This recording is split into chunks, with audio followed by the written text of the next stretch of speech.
Namaste everyone. Welcome to Prepare with Lakshmi. Our topic of discussion today is Amority Sonnet 73 by Edmund Spenser.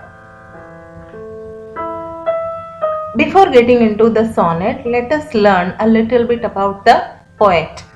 Edmund Spenser, born 1552-53 London, England, died January 13, 1599 London, was an English poet whose long allegorical poem The Fairy Queen is one of the greatest in the English language. It was written in what came to be called the Spenserian stanza. In 1598, during the 9 Years' War, Spenser was driven from his home in Ireland. He died in London in 1599 and was buried in Poets' Corner in Westminster Abbey. His notable works include the Epithalamion, Prothalamion, the Fairy Queen, Amorety, the Shepherdess Calendar, Complaints, and many more. Amorety Sonnet 73, Like as a Bird. Edmund Spenser's Amorety chronicles his courtship with his wife Elizabeth Boyle. It was originally published in 1595 and loosely follows the Petrarchan sonnet model.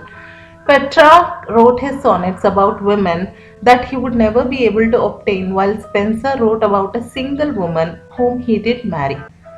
The image of a happily caged bird reappears in this poem, where the speaker allows the woman to imprison him in her bosom. This poem is written shortly after the lady consents to a relationship. That means by this poem, she has already given her word that she is going to commit to him. The poem has three four-line stanzas called quatrains and a couplet. The poetic devices used in the poem are metaphor, simile, and personification. The rhyme scheme of the poem is ABAB, BCBC, CDCD, and EE, written in iambic pentameter. I'm going to read the sonnet first completely and then explain it line by line. Actually, this sonnet we do not have for IGNO Meg 1. I'm making this sonnet because somebody requested me to make this sonnet. So for that person, I'm making this especially. I hope Dhanalakshmi, you would find this helpful for your exams. I'll first read the poem and then explain it line by line. Being myself captivated here in care, my heart, whom none with servile bands can tie, but the fair tresses of your golden hair, breaking his prison foe to you doth fly. Like as a bird that in one's hand doth spy desire food, to it doth make his flight. Even so my heart that wont on your fair eye to feed his fill, flies back unto your sight. Do you him take and in your bosom bright gently encage, that he may be your thrall? Perhaps he there may learn with rare delight to sing your name and praises over all, that it hereafter may you not repent him lodging in your bosom to have lent. So such a beautiful poem. If you see here, he says, being myself captivated here in care, my heart.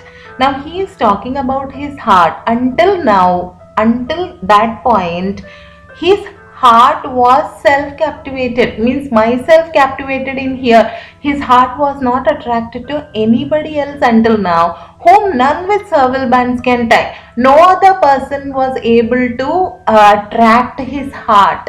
How servile bands means what? Servile means willing to serve, being a slave to. His heart was not attracted to any other person but the fair tresses of your golden hair. What was able to tie his heart? Her golden hair, her lock of golden hair was able to tie up his heart. So he is saying he was not attracted to any other person until now, and nobody was able to tie his heart to themselves, only her. Only he was able to commit to her because her golden hair had tied him up. He was attracted to her. He wants to commit to her. Like that he is saying, breaking his prison foe to you doth fly. Until that point, his heart was in himself. But what she did, her golden hair tied his heart and pulled the heart towards her, means his heart was attracted to her personally. He is saying, my heart is attracted to you, I am in love with you. Until that point my heart was not tied up with any other person. No other person was able to tie my heart like that, but your golden dresses, but your golden hair was able to pull my heart towards you, and how it wants to escape from my body to you. He says, how a bird is locked in a cage, it wants to escape from the cage, like that my heart wants to escape from me towards you, because the heart is now like a prison. His body is like a prison for the heart. The heart wants to break away from him and go towards her, how like a bird which wants to break away from the cage and wants to be free. So he is comparing his heart to a bird in a cage. Until that point he was happy with himself. He has not been committed to anybody else, but when he looks at her, when he looked at her, his heart wants to run away from him. His heart wants to escape from him to her, because he was in love with her. He wants to give his heart to her. So I hope this is very clear. Breaking his prison fort to you doth fly, means the heart is in a prison now in his body. It wants to break away from his body and fly towards her.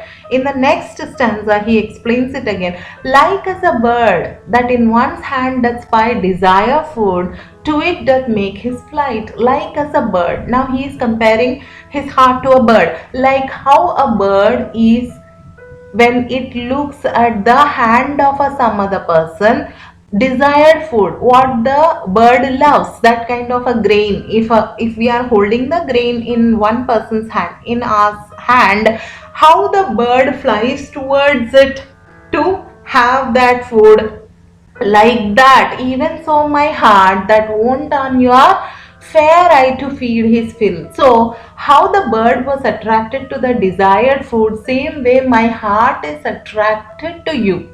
He says, my heart wants to be filled with you, looking at you. It want to feed to your fill, means we say no, sometimes to eat until the fill of your heart, until you are happy, you want to keep on eating. That is so tasty, that is why. So here he is saying, I want to fill your, his heart wants to keep looking at her. And how a bird is attracted towards the desired food, how it can't resist even though it is putting its life at risk, same way his heart is, he is putting his heart at risk, because there is always a chance of breaking his heart.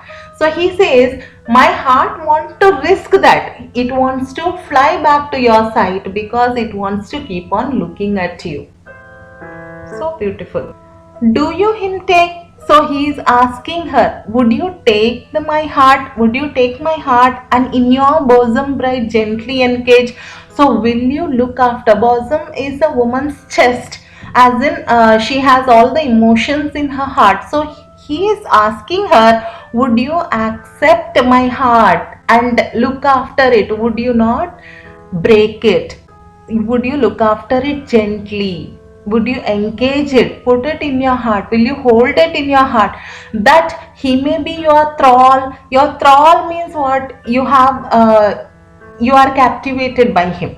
Okay. He says that, will you look after it? Will you love it? Like that he is asking.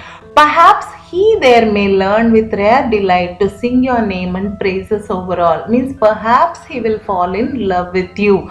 But this is a mute point here, because he has already consented. She has already consented to marry him. So there is no need for him to be thralled by her. But anyway, he is saying here, perhaps he may learn to love you. Perhaps you may come to love him.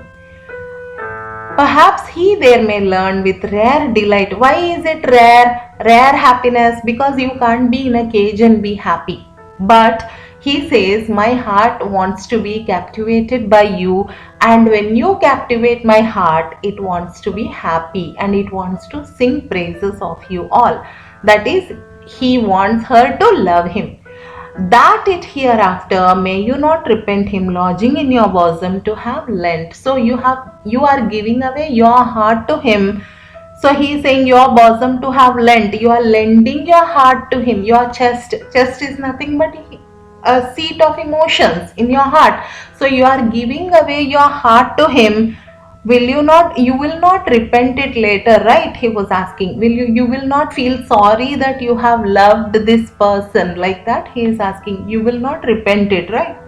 So this is such a beautiful sonnet, and I hope this has been helpful to you. It's a very simple, straightforward sonnet, and I loved making this video. I hope this has been helpful to you. Then Lakshmi, have a wonderful day, all of you. I'll meet you with my next video soon. Bye bye.